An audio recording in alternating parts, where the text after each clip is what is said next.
It has been a minute, but we are back at it again with some solo reactions. And we have the Kings and Generals series, Russian invasion of Ukraine, Bakhmut Falls. We've still got a long way to go to get caught up, but let's jump straight into it, guys. Let's go.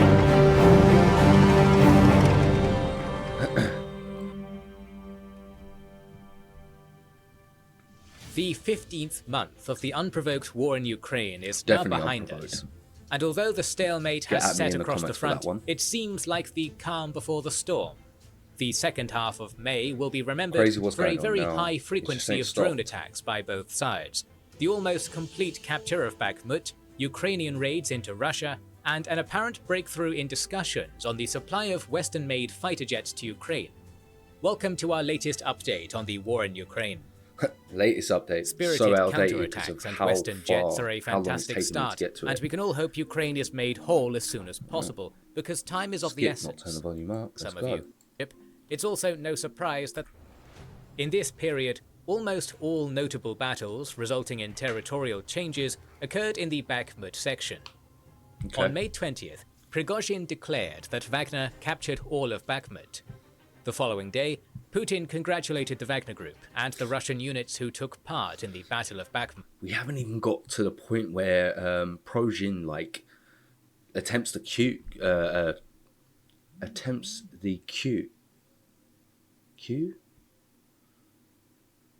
A Q? What word am I looking for? It is Q, but it's not. The Ukrainian command refuted the claim of complete capture of Bakhmut by stating that Ukraine still controls the westernmost outskirts of the city, namely the MiG-17 monument, but at this point this has only a symbolic meaning. The capture of Bakhmut would mean something on a strategic level only if the Russian army had enough offensive capacity to attack Slovyansk and Kramatorsk. Which they didn't at that point. At this point, nothing indicates that Russia is preparing to continue its offensive operations in this section and develop its success in Donbass. It took 7 bloody months for the Russian army, particularly the Wagner Group, to capture Bakhmut. According to Prigozhin, Wagner lost 10,000 former inmates and 10,000 contract fighters in the Battle of Bakhmut. He also claimed that Wagner had recruited 50,000 inmates since the war started, meaning that 20% of them have died in Bakhmut. The former commander of the pro-Russian separatists in Donbass, the man of too many names... I know they were prisoners, but just being thrown into the meat grinder is just not fair, is it, guys? At all. Igor Strelkov-Gherkin believes that Prigozhin is downplaying losses, and the actual number of KIA suffered by the Wagner Group may be as high as 40,000. It wouldn't surprise me. We do not know about the Ukrainian losses, but it's safe to assume that they've lost way fewer men as the defending side. Was it worth it for Russia to lose so many men in frontal assaults, while degrading its assault capacity in the process? Russian propaganda has been trying to portray the capture of Bakhmut as a decisive victory, similar to the capture of Berlin in 1945. But the scales are so different that it's not even worth discussing this propaganda narrative. Was it worth it for the Ukrainian army to continue defending Bakhmut instead of withdrawing? Now that's an interesting question, and it could be up for debate. The Ukrainians have less men, so their lives are more important to them, but Bakhmut is quite a strategic hold point, because then I'm pretty sure Bakhmut opens it up so that they have roads, access to roads and trains further inland, right? And it's quite a strong holding point for the Russians, and of course that's one of their objectives. We will only know when we have credible information about the Ukrainian losses in this battle and the ratio of casualties. Let me know in the comments box down below. Prigozhin has stated that Wagner units are leaving Bakhmut to lick their wounds, as they are transferring their positions to the regular units of the Russian army. While Russia captured or almost captured Bakhmut in this period, they continued losing ground to the Ukrainian army in the northern flank of this section, around Dubovy-Vasilivka, Kromova and Bakivka, and Klishchivka in the south. Russia has been reinforcing the flanks by deploying units from the North Luhansk front and different sections of the Donbass front. So did they lose space because they redirected their troops to Bakhmut, and now they're having to redeploy to back those areas up because they didn't think they were going to get an offense on those 2 points? For now, Ukrainian attacks on the flanks of Bakhmut seem like localized counterattacks. They are a long way off from encircling the Russian units inside Bakhmut, which seems like the end goal of the Ukrainian army in this section. So the Ukrainians have also regained some positions north of the village of Sako-Ivanseti following the assault of the 30th Mechanized Brigade on May 22nd. Elsewhere on the Donbass front, the Ukrainian 53rd Mechanized Brigade gained some ground north of Apitna. During this period, the Russian army made several minor gains on the North Luhansk front. They have made progress in the Serebryansky forest towards Hryhorivka, captured some land west of Chervonopapivka, and in the southeast of Belogorod. Still, this is way short of achieving the main goals of the Russian offensive in this area, going on for several months, including the defeat of the Ukrainian bridgehead in the east of the Oskil River, along with the capture of Belogorivka and Liman to put pressure on Slovyansk. As we have already reported, Russia is moving some of its units from this front to the flanks of Bakhmut, which may indicate that they are deprioritizing offensive actions in North Luhansk. In this period, the Ukraine-supported Russian Volunteer Corps and Freedom of Russia Legion made 2 ground incursions into Russian territory. On May 22nd, they entered and temporarily occupied several settlements in the border region of Belgorod. Russian sources have claimed that the raiding party consisted of 2 tanks, an armored personnel carrier, and 9 other armored vehicles. Representatives of these groups shared a video where they claimed that they were entering a fight to liberate Russia from Putin. A quick and almost uninterrupted advance of these groups caused disbelief and anger in the Russian public. According to one of the commanders of the raiding party, the reaction of the Russian army was inadequate, and it took hours for them to organize some kind of proper resistance. The drone age has begun in the got to give those YouTubers their money. Game, War Thunder. Eventually, General Lepin, who Prigozhin and Kadyrov heavily criticized for the catastrophic defeat by the Ukrainians during the autumn Kharkiv counteroffensive, and the 74th Motor Rifle Brigade were tasked with repelling the pro-Ukrainian group. On May 23rd, these groups withdrew to Ukraine after destroying and capturing some Russian equipment. The Russians also claimed the destruction of several pieces of Ukrainian equipment, but some commentators on social media and Russian Telegram channels have questioned the authenticity of the images. The presidential aide, Mikhailo Podolyak, has refuted Ukraine's involvement in this raid, and implied that these groups operated independently, even though it is extremely unlikely for an armed group to have tanks and armored vehicles without a government supply. Podolyak touched upon this by mocking the Russians. Incredibly sus. Someone knew something, and they gave it the nod. Whether or not they said you can do it or not, or they went and turned their back, that's probably what happened. And then just walked away and was like, I don't deal with this anymore. That's it. Oh, I've silenced it. You did it. Any military supply store. This is an allusion to Putin's denial of Russian involvement. You can buy tanks in any military supply store. How much and where? Because I and Jack would like a tank. Thank you very much. Involvement in 2014 in Crimea and Donbass, when he said, you can buy them in any military supply store about Russian military uniforms. The Ukrainian... I like the sass. I like the sass. I'm sorry. I like the sass indeed. Okay. Yeah.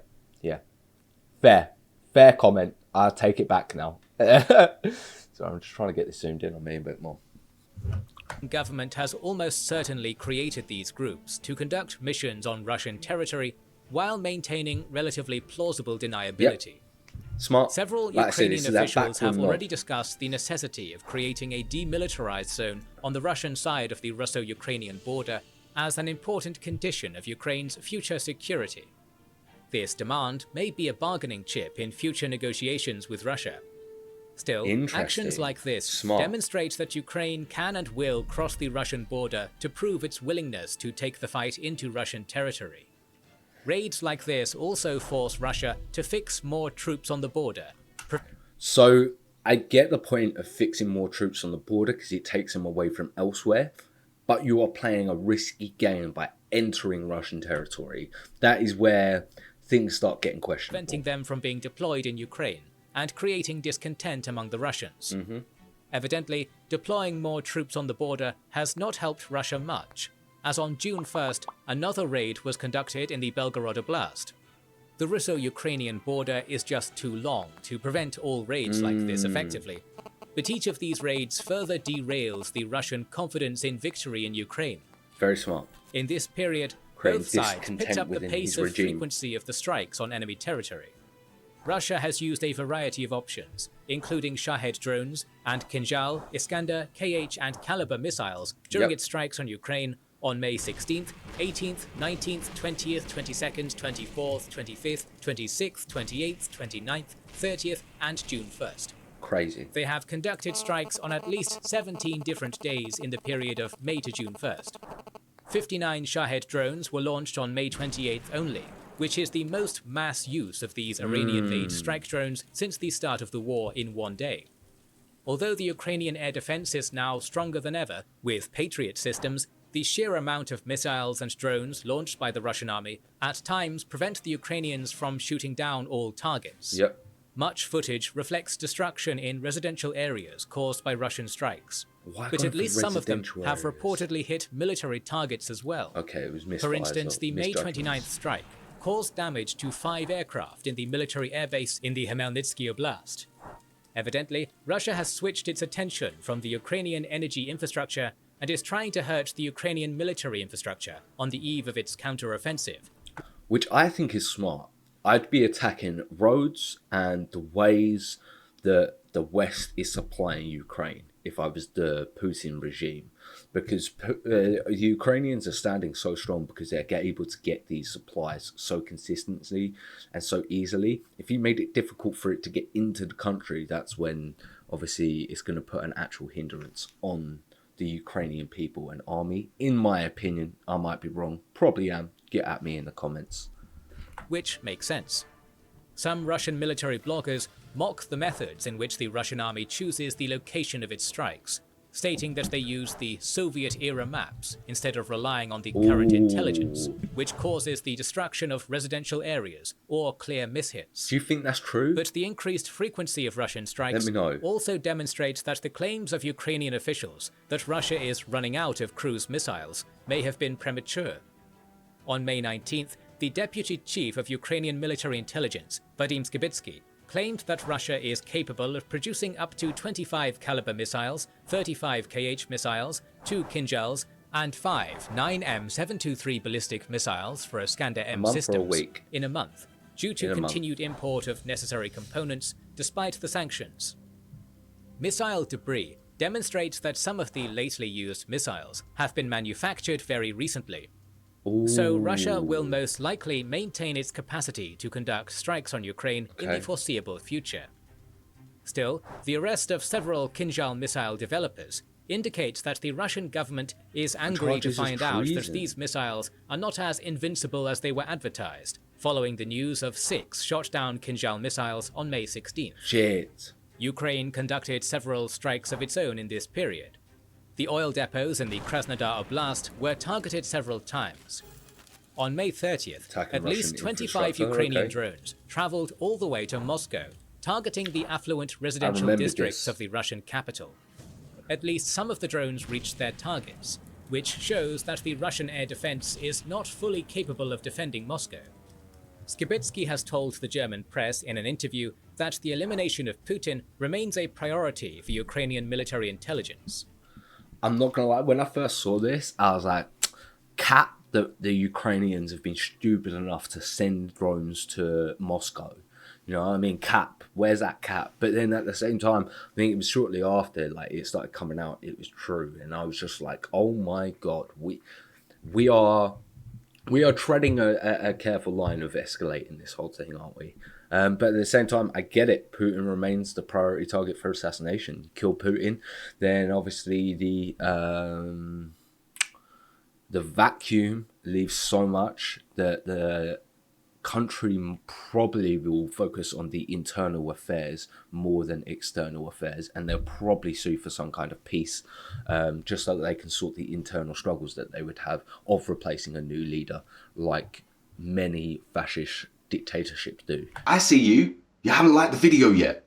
Why not? Go on. go like it. While you're at it, you know you want to subscribe. And if you want to go to our social medias, all the links you need are in the description box down below. And you might as well head over to our Patreon as well, where you can get extra bonus content if you're enjoying this. That link's in the description box down below. But we'll get straight back into the video. Love you guys. At this point, this does not sound like a realistic goal, but the fact that Ukrainian drones have struck the Kremlin and an area presumably close to one of Putin's residences in the Moscow Oblast within a short period of time may indicate that the Ukrainian government is trying to keep Putin under pressure. A few days before that, on May 24th, at least one Ukrainian naval drone hit the Russian military intelligence ship Ivan Kurs in the Black Sea, damaging the ship. The Ukrainian army has also continued successfully using its long-range Storm Shadow missiles, according to the Defense Minister Reznikov. As of May 28th, all launches have struck their targets. For instance, on May 20th, several Storm Shadows struck the port of the Russian-occupied Berdyansk, while on May 30th, a Russian military base was hit in the Mariupol district. Messages of the Ukrainian officials in this period strongly suggest that the Ukrainian army may start active offensive operations very soon. On May 25th, Podolyak stated that the... Again, is that just to provoke the Russians putting more troops on those borders? Ukrainian counteroffensive would be dozens of different actions which have already started and will continue. His words may suggest that the counteroffensive has already started, Interesting. but statements of other officials suggest that it has not. On May 27th, the Secretary of the National Security Council, Danilov, revealed that Ukraine is ready to start its counteroffensive, which may be launched tomorrow or a week later. He added that Ukraine does not have a right to commit mistakes and lose this historic opportunity. A day later, Zaluzhny stated that all the preparations for the counteroffensive had been completed, and the army was waiting for the decision. And Zelensky's statement that the Ukrainian leadership has approved the dates for the start of the movement of our troops and decisions have been made indicates something will happen very soon. These messages imply that the Ukrainian army has received all or most of the promised tanks, armored vehicles, and other equipment crucial to their counteroffensive. Nice. But the Ukrainian government continues actively seeking more military support, particularly with Western-made fighter jets and more long-range missiles. I mean, all you're going to do is continuously request for that stuff. If you've got the backing of the West and they're willing to give you it, you're going to keep pounding that option as much as you can. On May 16th, Le Monde claimed that British Prime Minister Sunak and Dutch Prime Minister Rutte had agreed to build an international coalition to support Ukraine with fighter jets and training of its pilots. 2 days later, CNN reported that while the US government does not intend to give F-16s to Ukraine, it is not going to block its allies from supplying the fighter jets to Ukraine, which is an important change of policy of the Biden administration on this matter. The US National Security Advisor, Sullivan, later confirmed the American participation in the fighter jet coalition, adding that the United States would be ready to train Ukrainian pilots on F-16s, but would not enable or support its use on Russian territory. At this point, it looks like the main question with the supply of F-16s is not if, but when. According to Sullivan, and they get them. as the training unfolds in the coming months, we will work with our allies to determine when planes will be delivered, who will be delivering them, and how many.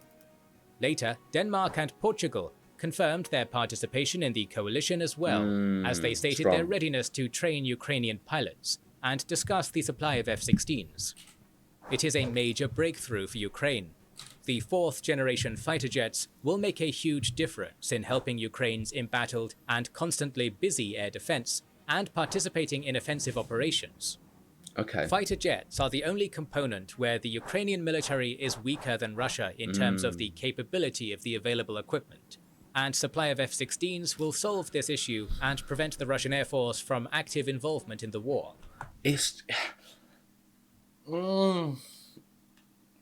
But yet Ukraine still have control over the skies, which I think we can all agree.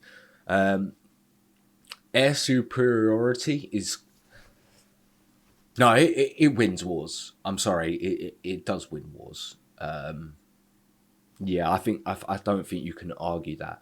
If you have control of your own airspace and your enemy can't go in it, then that's going to make their job so much more difficult. You don't even have to shoot them down with your own aeroplanes. Like, they've got their anti-air system defenses, so they have control over their own skies. Now, of course, if the Ukrainians go into Russia, that's where they wouldn't have control of the skies because they're so outdated. So it's just so interesting that Russia has such a bigger air military or air force, and yet they still don't have control of the Ukrainian skies. Look at that, 70 fighter jets compared to 750 fighter jets.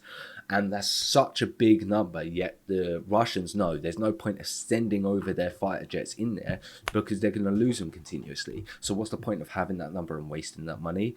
But yet you've got all of these fighters just sitting there not doing anything at the same time. It's so unfortunate. Just so unfortunate. The Ukrainian Defense Ministry official, Yuri Sak, has stated that Ukraine may start getting its first F-16s in September to October of 2023. The spokesperson of the Ukrainian Air Defense, INAT's message clearly shows the excitement of the Ukrainian leadership about F-16s. When we'll get F-16, we will win the war. But F-16...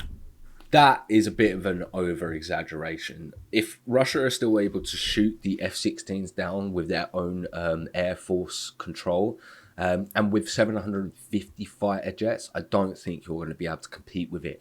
On your first initial supply of the F-16s, you're going to have to get an arsenal of those F-16s before you start doing it. Now, of course, the F-16s, I believe, will help incredible amounts in getting the Donbass and the Bakhmut regions back, because I'd imagine that they're going to be able to fly in the Ukrainian airspace fairly undeterred or unopposed, so they might be able to do that. But again, that's with a lack of information. Surely Russia have got some kind of anti-air system already in these Donbass and Bakhmut regions, surely. So will the F-16 fighters help there? May not be the sole option on the table for Ukraine. On May 25th, the Swedish Defense Minister, Pål Jonson, confirmed that Sweden would allow Ukrainian pilots to train on Gripen fighter jets. Are they similar to F-16s? Ukraine is also actively seeking more long-range missiles to accompany its arsenal of Storm Shadow missiles. On May 18th, French President Macron confirmed that France would give Scalp EG long-range missiles, which are...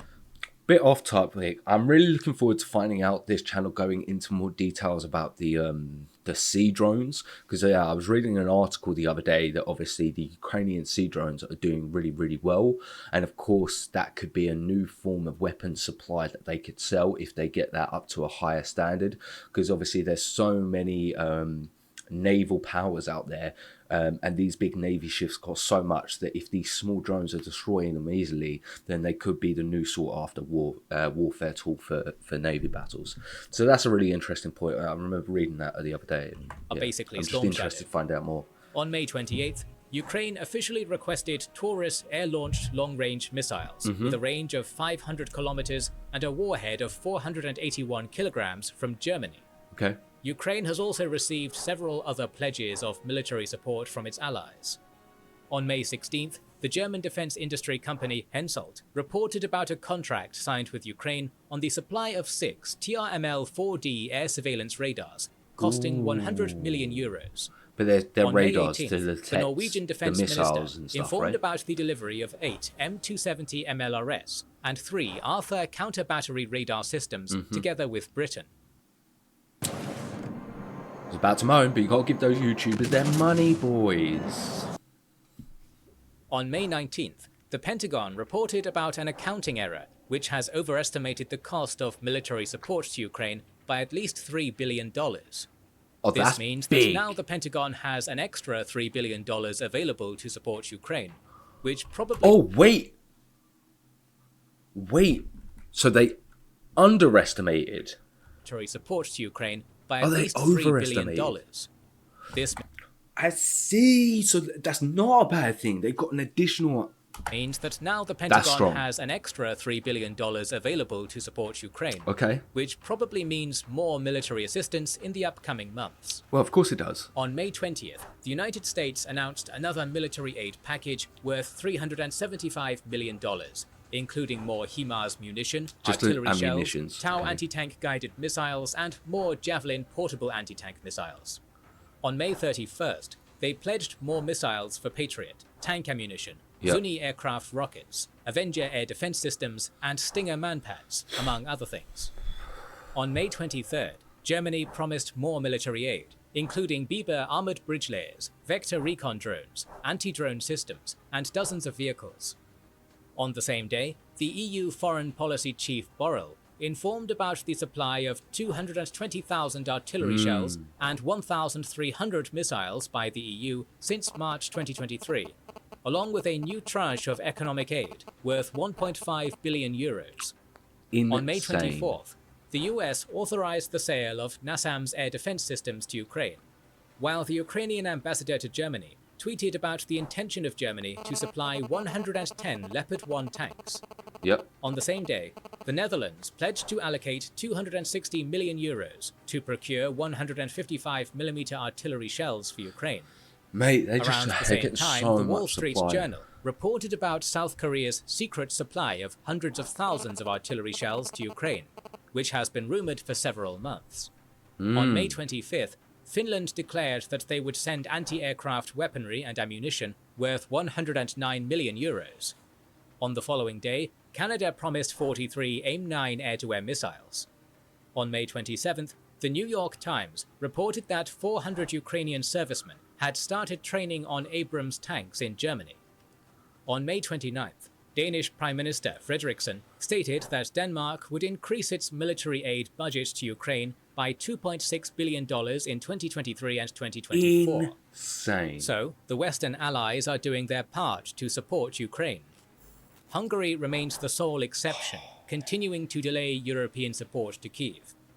On May 16th, Hungary blocked an upcoming tranche of military support to Ukraine. The Hungarian Prime Minister, Orbán, is known for his pro-Russian and anti-Western attitude, but so far, Budapest's attempts to delay or block the support to Ukraine have been nothing more than a nuisance, since other allies always find a way to deliver. In the meantime, Ukraine's EU accession is getting more support, as on May 23rd, German Chancellor Scholz expressed his confidence that Ukraine will join the EU following its victory. There have been several other notable diplomatic developments in this period, including the extension of the grain deal on May 17th, an agreement between Russia and Belarus to deploy nuclear weapons to Belarus on May 25th, a call from the Chinese Special Representative for Eurasian Affairs, Li Hui, for a ceasefire, which would mean that Russia retains its control over the occupied territories on May 26th, that has been strongly condemned by Ukraine. On May 29th, the Wall Street Journal reported that Saudi Arabia demanded Russia follow the agreement on decreased oil extraction. On May 17th, sources in Washington, D.C. told the Financial Times that the feeling in the American capital is that the next 5 months are going to be the last and decisive chance for Ukraine to change the situation. That changed. Ukraine has received a lot of support from its Western allies, an effort which the US has spearheaded. Now Ukraine has to deliver results if it intends to rely on further Western support. The momentum to support Kyiv may wane if the Ukrainian counteroffensive does not achieve any meaningful results. The United States will have a presidential election next year, and the discourse around it has already started. The lack of results by Ukraine would put the Biden administration in a difficult spot, which will surely be used by forces opposing military aid to Ukraine. The Ukrainian army will... I've got a thought, 2 seconds. This bloody camera. Successful in this window without muddy terrain between now and sometime in October to continue getting supported by the West. Now, let's look at the visually confirmed equipment losses by both sides as of June 2nd, according to the Oryx blog. Right? For Russia, these are 2,003 tanks, 4,086 vehicles, 243 command posts and communication stations, 733 artillery systems and vehicles, 202 multiple rocket launchers, 82 aircraft, 90 helicopters, and 243 drones. For Ukraine, these are 509 tanks, 1,521 vehicles, 13 command posts and communication stations, 310 artillery systems and vehicles, 45 multiple rocket launchers, 67 aircraft, 30 helicopters, and 127 drones. Nobody likes... So that's only the visuals. It's absolutely insane what's going on. Now, my question is, how long until we stop calling it a proxy war and call it a war between the European Union, EU, and or NATO, before we actually start calling it a war between NATO and Russia? Because we all know that, obviously, the whole reason it started was because Ukraine wanted to join NATO and Russia didn't want to do that. Now you've got all the support from NATO. It's a proxy war, but it's just so obvious what it is now. And like even the German minister said, once this war's over, if there is a Ukraine is going to be a part of NATO. So at this point, we've already said that we're defending NATO. And even though I would say it's until troops boots go on the ground and actually start firing shots, not training people. So actually boots on the ground, large forces, so on and so forth. But absolutely insane that this is going on right now. Do you know what I mean? This is history that we would be talking about in the next 5 to 10 years. Do you know what I mean? We talk about the Cold Wars between like Russia and US in Afghanistan and Vietnam, and this is just another proxy war at the moment. So definitely enjoying it. I hope you guys are as well. If you are, you know what you need to do. Like, comment, subscribe, hit that notification bell, go over to our Patreon. More videos over there. That link's in the description box down below. And I will catch you in the next video.